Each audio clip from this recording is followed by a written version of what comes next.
ಇವತ್ತಿನ ಕಾಲದಲ್ಲಿ ಇದು ಹಿಡಿಸೋದಿಲ್ಲ. 21ನೇ ಶತಮಾನದಲ್ಲಿ ಸಮಾನತೆಯ ಗಾಳಿ ಬೀಸ್ತಾ ಇದೆ.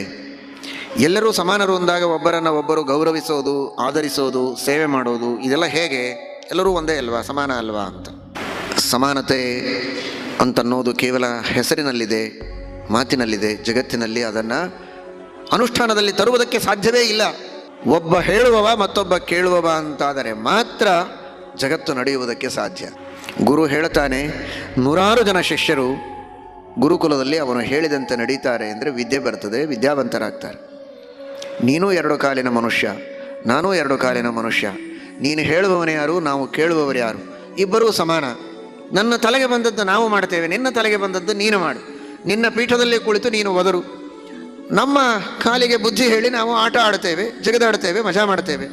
ಹೇಳಿದರೆ ಶಿಷ್ಯರಿಗೆ ವಿದ್ಯೆ ಬಂದೀತ? ವಿದ್ಯೆ ಬರದೇ ಇದ್ದರೆ ಉನ್ನತಿ ಆದೀತ? ಉನ್ನತಿ ಆಗಬೇಕು, ವಿದ್ಯೆ ಬರಬೇಕು. ವಿದ್ಯೆ ಬರಬೇಕು, ಗುರುವಿನ ಗುಲಾಮನಾಗಿರಬೇಕು, ಅಂದರೆ ಮಾತ್ರ ವಿದ್ಯೆ ಬರುವುದಕ್ಕೆ ಸಾಧ್ಯ.